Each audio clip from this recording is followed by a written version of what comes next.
남자하고 여자하고 연애할 때 여자들이 싫어하는 이야기가 있습니다. 첫 번째가요, 군대 이야기입니다. 세 번째가요. 그리고 두 번째가 축구 이야기입니다. 그러면 첫 번째는 뭔지 아십니까? 군대에서 축구 찬 이야기입니다. 우리는 2002년 하면 잊을 수 없는 하나의 기억이 있습니다. 무엇입니까? 무엇이죠? 우리가 월드컵에서 4강에 올라간 신화입니다.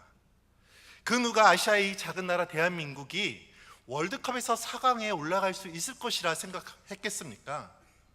그때를 기억하면요, 폴란드를 2대0으로 이기고 아쉽게 미국과 1대1로 비기고, 그리고 당시에 최고의 미드필더라고 불리는 루이스 피구가 이끄는 포르투갈을 1대0으로 이김으로 그 누구의 힘이 아닌 우리의 힘으로 16강에, 우리나라 축구 역사상 처음으로 16강에 올라가게 됩니다. 이때 모든 언론들은요, 한국의 16강 진출을 기적이라고 말들 했습니다. 그런데 당시 히딩크 감독은요, 이 16강 인터뷰에서 이렇게 말을 합니다. 나는 아직도 배가 고프다. 이 말이 의미하는 것은 무엇입니까? 그는 16강이 목표가 아니었다는 것이죠. 더 큰 목표가 그에게는 있었다는 사실입니다. 그런데 4강 신화를 이루기 1년 전만 해도 히딩크 감독의 별명이 하나 있었습니다. 무엇인지 아십니까? 5대0이었습니다. 5대0. 왜 5대0이라는 별명이 붙었냐면, 유럽의 축구 강호인 네덜란드와 프랑스하고 두 번의 평가전을 가졌는데요, 두 번 다 5대0으로 졌기 때문에 그렇습니다. 모든 언론들은 우리 국가대표 감독 잘못 뽑았다, 그에게는 축구에 대한 전략과 전술이 없다, 그러면서 얼마나 맹비난을 했는지 모릅니다. 이러한 언론의 문매에도 히딩크는 주눅들지 않고 자신의 축구 전술인 멀티플레이와 그 강한 체력을 맞추어서 선수 한 명 한 명을 지도했습니다. 그리고 1년 후에 4강이라는 그 신화를 일궈내게 된 것입니다. 히딩크 감독이 이룬 월드컵 4강 신화는요, 운이 좋아서 됐거나 그 한일 월드컵이 우리나라에서 개최되었기 때문에 이룰 수 있었던 것이 아닙니다. 전적으로 이 히딩크라는 그 한 사람에 의해서 준비된 결과물이었다는 것이죠. 이 히딩크 한 사람이 우리나라 축구 역사를 바꾸어 놓았다는 사실입니다. 성도 여러분, 잘 준비된 그 한 사람이요, 역사를 바꾸어 간다는 사실입니다. 성경은 우리에게 그 사실들을 너무나도 잘 보여주고 있습니다. 저는 우리 교회에서도 잘 준비된 인물이 양육되어 그들이 잘 자라서 이 대한민국의 역사와 이 조국교회의 역사를 바꾸어가는 그 은혜가 있기를 주님의 이름으로 축원을 드립니다. 오늘 본문을 조금 살펴보고자 합니다. 오늘 본문은요, 이스라엘과 블레셋 간의 전쟁에 관한 내용입니다. 19절에서 23절까지밖에 안 읽었는데, 오늘 성경에 기록된 그 앞장의 내용들을 조금 보시면 누가 이길 것 같습니까? 오늘 본문보다 조금 앞선 이 사무엘상 3장 15절입니다. 우리 3장 15절 같이 한번 읽어보겠습니다. 시작. 사무엘이 일어나 길갈에서 떠나 사무엘상 13장 15절입니다. 시작. 사무엘이 일어나 길갈에서 떠나 베냐민 기브아로 올라가니라. 사울이 자기와 함께한 백성의 수를 세어보니 600명 가량이라. 지금 사울과 함께한 사람의 숫자가 얼마라고요? 600명이라고 합니다. 그러면 이 이스라엘과 싸우는 블레셋 사람들의 숫자는 과연 얼마일까요? 우리 성경을 한 장 앞으로 넘겨서 사무엘상 13장 5절입니다. 함께 읽어보겠습니다. 시작. 병거가 3만이요 마병이 6천이요 백성은 해변에 모래같이 많더라. 그들이 올라와 베다원 동쪽 믹마스에 진침해. 오늘 성경은 이스라엘과 싸우기 위해 나온 블레셋 이 군대에 대한 규모를 설명하고 있습니다. 그런데 병거가 3만이라고 합니다. 병거가 무엇인 줄 아십니까? 마차죠, 마차. 싸우는 전차입니다. 지금으로 말하면 탱크인 것이죠. 고대 전쟁에서는요, 이 마병, 이 전차가 과연 몇 대가 있느냐에 따라서 그 나라의 힘과 전쟁의 승패를 좌우하게 되어 있었습니다. 그런데 오늘 블레셋 병거의 숫자가 얼마라고요? 3만입니다. 3만. 그리고요, 또 하나의 숫자가 나옵니다. 말을 타고 전쟁하는 이 기마병의 숫자가 몇 명이라고 나옵니까? 무려 6천이라고 말을 합니다. 그런데 우리를 더 놀랍게 하는 것은요, 그 다음 표현입니다. 블레셋 백성들의 숫자가 너무 많아서 오늘 성경은 무엇이라고 표현하고 있습니까? 해변에 모래같이 많더라. 여러분, 바닷가 가서 모래알 셀 수 있습니까? 셀 수가 없죠. 그렇다면 이러한 블레셋과 싸우려는 이스라엘의 숫자는 앞에서 말했듯이 600명인 것이죠. 한마디로 셀 수 없는 그 수많은 군대와 지금 600명이 전쟁을 하려고 합니다. 그런데 성경을 살펴보면 이상한 점이 하나 있습니다. 이스라엘이 가진 군대에 대해서는 그 무기가 어떠한지 기록하고 있지 않다는 사실이에요. 단지 숫자만 기록하고 있습니다. 왜 이스라엘의 무기에 대한 그 기록이 성경에는 없을까요? 그 이유는요, 마병이나 기병이 기록할 필요가 없을 정도로 그렇게 미미했기 때문에 그렇습니다. 기록한들 이 전쟁에 아무런 영향을 줄 수 없을 만큼 그렇게 작고 적은 그 기병과 마병이 있었기 때문에 기록하지 않았다는 것이죠. 오늘 우리가 읽은 본문 가운데서 이 이스라엘 군대에 대한 현실을 너무나도 적나라하게 보여주는 한 표현이 있습니다. 바로 22절이죠. 우리 다 같이 한번 22절 다시 읽어보겠습니다. 시작. 싸우는 날에 사울과 요나단과 함께한 백성의 손에는 칼이나 창이 없고 오직 사울과 그의 아들 요나단에게만 있었더라.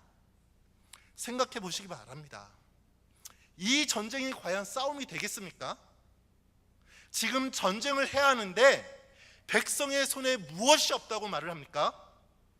칼이나 창이 없다라고 말을 합니다. 그러면서 하나 덧붙이는 것이 오직 칼이나 창을 가진 사람이 누구라고 말을 합니까? 왕과 왕자라고 말을 하는 것이죠. 사랑하는 여러분, 이러한 상태라면 블레셋과 이스라엘이 싸우면 누가 이기겠습니까? 누가 이기죠? 왜 대답이 없으세요? 누가 이기겠습니까? 정말 믿음이 없으시는 것 같아요. 싸우려고 나온 군대의 숫자는 접어두고 병거가 3만이요 마병이 6천이 되는 군대와 오직 창이나 칼은 왕과 왕자만이 가지고 있는 이 군대가 붙으면 블레셋이 이기는 것은 너무나도 당연한 것입니다. 그런데 이 전쟁의 결과가 어떻게 됩니까? 우리 사무엘상 14장 23절입니다. 우리 14장 23절 다 같이 한번 읽어보겠습니다. 시작. 그날에 이스라엘을 구원하심으로 전쟁이 베다원을 지나니라. 지금 지나가 버린 거예요. 전쟁이 지나갔다는 것은 무엇입니까? 끝난 거예요. 이스라엘을 구원하심으로 전쟁이 지나간 거예요. 하나님의 구원의 손길 때문에 600밖에 안 되는 그 군대를 가지고 지금 병거가 3만이고 마병이 6천인 그 군대를 이긴 것이죠.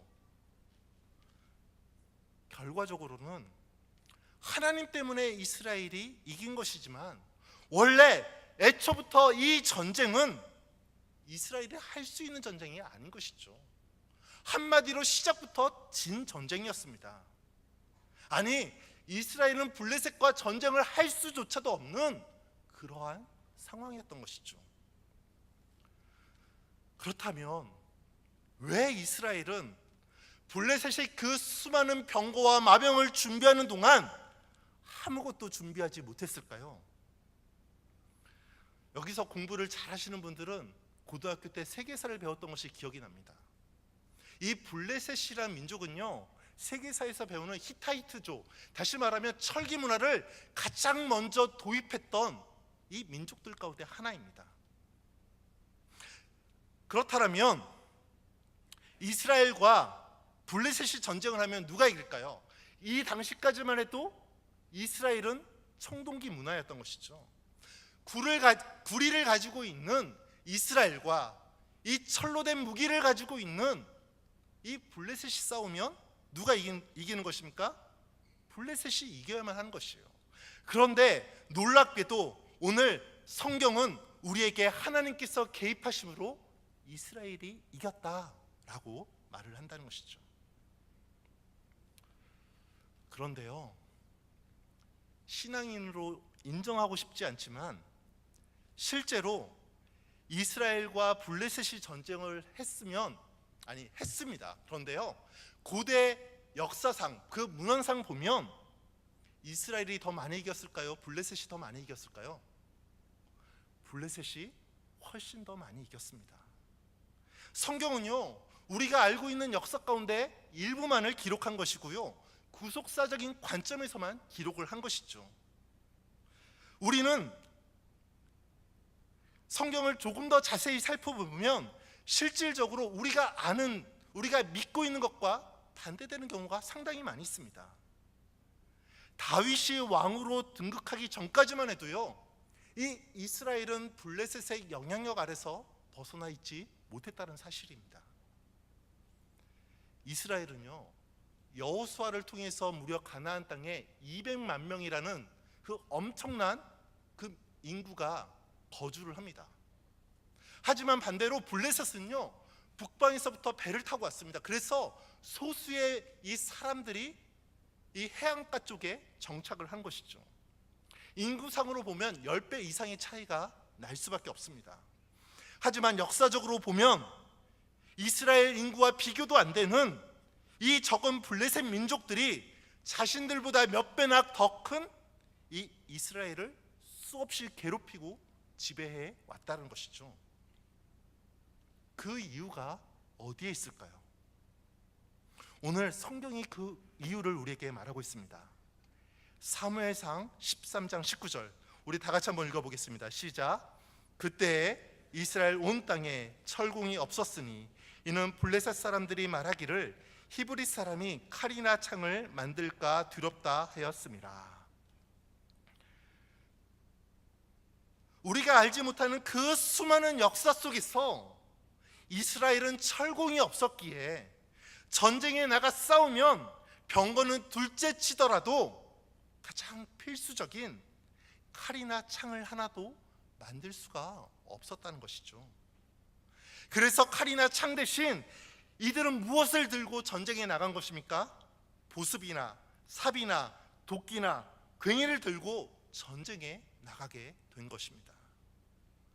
그러면 싸움이 제대로 되겠습니까? 될 턱이 없는 것이죠. 그래서 이스라엘은 자신보다 작은 블레셋에게 무려 400여 년 가까이 유린당하고 지배당하게 되었던 것이죠. 사랑하는 여러분, 만약 이스라엘에게 철공이 있었다면 어떻게 되었을까요? 블레셋을 멸망시키고 하나님의 왕국을 이룬 그 다윗의 시대가 조금 더 앞당겨지지 않았을까요? 분명 모든 것에는 하나님의 적절한 때가 있습니다. 그러나 그때를 단지 무작정 기다리는 것이 능사가 아니라는 것입니다. 그 기다림의 그 때를 우리가 조금 더 잘 준비하면 하나님의 일하심을 보다 앞당길 수 있다는 것이죠. 지금의 한국 교회들을 한번 보시기 바랍니다. 이 조국 교회의 현실이 어떠합니까? 과연 세상을 능히 이기는 교회들입니까? 주님의 말씀처럼 이 죄악된 세상 가운데서 빛과 소금의 역할을 잘 감당하는 교회들이 되어가고 있습니까? 아니죠. 결코 아닙니다. 교회가 세상 가운데서 승리의 개가를 부르기는커녕 세상의 조롱거리가 되어가고 있습니다. 왜 그렇게 되었습니까? 교회가요, 이 조국 교회가 믿음의 철공들을 잃어버렸기 때문에 그렇습니다. 한국의 초창기 이 기독교는요, 길선주, 손양원, 문중교 같은 그런 믿음의 철공들이 있었기 때문에 비록 숫자는 적었지만 그 영향력을 끼칠 수 있었습니다. 그런데 지금은 그 철공들이 다 사라져 버렸다는 것이죠. 한국 교회가 세상의 조롱거리가 아니라 세상을 이기는 그러한 교회가 되기 위해서는 우리 가운데 철공이 있어야만 하고 우리는 철공을 키워내야만 한다는 사실이죠. 교회가 이 세상과 적당히 타협하거나 이 땅의 원리를 찾아서 그렇게 살아간다면 믿음의 철공들은 자라날 수 없습니다. 아니, 믿음의 철공들을 교회가 만들어낼 수 없습니다. 더욱이요, 세상은 교회가 믿음의 철공들을 만들어내도록 그렇게 가만히 내버려 두지 않는다는 것이죠. 우리 19절 보면 히브리 사람들이 칼이나 창을 만들까 두렵다 하면서 결국 한 일은 무엇이냐면 그 땅의 철공들이 자라지 못하도록 그렇게 만드는 것이죠. 철이 필요하면 철저하게 자신들을 찾아오도록 그렇게 만든 것입니다. 그래서 20절에 이스라엘 사람들이 철이 필요하거나 철제를 보수할 일이 생기면 누구를 찾도록 한 것입니까? 블레셋 사람들을 찾아가도록 한 것이죠. 여러분, 이 시대의 교회 모습과 똑같지 않습니까? 교회 안에 철공이 없어서 세상의 교육법, 세상이 하는 그러한 일들을 기웃기웃하는 이 한국교회의 모습과 너무나도 닮아 있다는 것이죠. 이처럼 철공의 중요성을 모르고 살았기에 이스라엘은 자신보다 적은 그 블레셋의 지배를 받을 수밖에 없었던 것이죠. 그들이 병거 3만을 만들 동안 이들은 오직 칼 2자루, 아니 그것도 만든 것이 아니라요, 얻어온 것입니다. 사온 것이죠. 물론 전쟁의 승패는요, 군대의 많고 적음이나 칼과 창이 있는 것은 아니라는 것입니다. 그럼에도 불구하고 우리가 기억해야 할 것은 우리가 잘 준비되어 있을 때 그만큼 우리와 우리 자녀들과 우리 교회는 하나님의 도구로 사용될 수 있다는 사실입니다. 하나님의 나라를 이 땅 가운데서 보다 앞당기기 위해서는 우리가 철저하게 준비되어야만 한다는 것이죠. 더욱이 우리가 잘 준비되었을 때 하나님께서 주신 승리를 끝까지 지켜낼 수 있는 것입니다. 분명 하나님께서 14장에 이렇게 엄청난 승리를 주셨음에도 불구하고 이들은 철공에 대한 중요성을 몰랐기 때문에 사무엘상 17장에 가면 또 한 번의 위기를 경험하는 것이죠. 골리앗이 등장했을 때에 이스라엘은 그 누구도 대적하지 못하는 그 또 한 번의 아픔을 이들은 경험하게 된 것입니다. 사랑하는 성도 여러분, 교회가요, 세상에 패배하는 것은 우리로서 끝나야만 한다는 것이죠. 우리의 패배를 자녀들에게 물려줘서는 결코 안 된다는 것입니다. 그러기에 자녀의 스승이 되는 부모가 해야 할 일들은요, 자녀들에게 세상이 인정하는 좋은 학위나 학벌을 혹은 직장이나 재물을 주는 것이 아니라 무엇을 주는데 목숨을 걸어야만 합니까? 믿음을 심어주는데 목숨을 걸어야만 한다는 것이죠. 여러분, 우리의 자녀들이 세상을 이기기를 원하십니까? 그렇다면 자녀들이 세상과 싸울 수 있도록 믿음의 병거와 마병들을 제공해 주시기 바랍니다. 우리의 사랑하는 아이들이 다윗처럼 세상을 두려워하지 않는 그러한 삶을 살기를 원한다면 우리 자녀들에게 기도의 칼과 말씀의 창을 만들어 주시기 바랍니다. 아니, 단지 싸울 무기를 제공해 주는 것이 아니라 그 아이들이 스스로 전쟁을 할 수 있도록 그들을 믿음의 철공으로 키워내는 부모가 되시기를 소망합니다. 우리 짧은 동영상을 한번 볼까요? 우리 동영상 한번 보여주시겠습니까? 대한민국 봅슬레이 대표팀에는 봅슬레이가 없다. 얼음 코스도 없다. 4인승 경기를 치를 선수도 없다. 그런 그들이 국제대회에서 동메달을 따냈다. 다른 나라의 썰매를 빌려 태극기를 오려붙이고 사람들은 말했다. 이건 기적이라고. 그들은 나에게 말한다. 이건 불굴의 대가라고. 그들은 나에게 혁명가였다. 방금 본 영상은요, 한국 봅슬레이에 관한 것입니다. 한국 봅슬레이는 2002년 챌린지컵 스켈레톤에서 2위를 합니다. 그리고 2004년 월드컵 대회에서 준우승을 하고요, 2008년 아메리카컵 대회에서는 4인승 동메달을 땁니다. 그리고 2010년 아메리카 8차 대회에서는요, 은메달을 땁니다. 그런데 아세요? 이 당시까지 한국은요, 봅슬레이 썰매 하나 없었고요, 봅슬레이를 타는 경기장 하나 없었다는 것이죠. 그런데 썰매도 없고 경기장도 없는 이 봅슬레이 이 팀이요, 이와 같은 성적을 거둔 이유가 하나 있습니다. 봅슬레이 대표팀에요, 철공이 한 명 있었습니다. 강광배라는 철공이 하나 있었습니다. 그는 2002년 챌린지컵에서 썰매가 없어 50만 원을 주고 미국 대표팀의 썰매를 대여를 합니다. 그리고 거기에 태극기를 붙이죠. 그리고 2위를 차지한 것이죠. 다시 말해서 평창의 봅슬레이 그 경기장을 만든 장본인이라는 것이죠. 저는 교회와 믿음이 세상을 이기는 건 역시 기적이라고 생각을 합니다. 그런데 오늘 동영상 마지막에요, 이런 글귀가 하나 있습니다.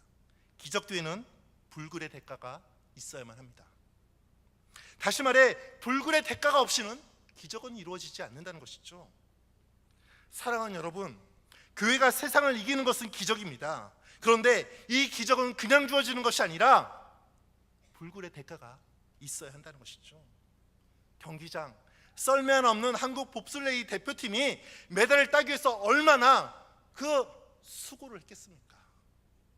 교회가 세상을 이기기 위해서는 성도들의 수많은 기도와 믿음으로 살고자 하는 그 노력과 헌신이 필요하다는 것입니다. 사랑하는 부모 여러분, 잘되는 자녀 뒤에는 반드시 누가 있습니까? 자녀를 위해서 헌신하는 부모가 있는 것이죠. 그렇다면 믿음으로 세상을 이기는 자녀와 교회 뒤에는 누가 있는 것입니까? 믿음과 기도로 살아내는 성도가 있다는 사실입니다. 지금 우리가 믿음의 철공이 되지 못하고 또한 우리의 자녀들을 믿음의 철공으로 키워내지 못한다면 우리는 물론이고 이 한국교회와 우리의 자녀들의 역사는 이루어질 수 없는 것이죠. 세상이라는 블레셋 가운데 그 인생을 모두 허비하는 그러한 결과를 맞이할 수밖에 없습니다.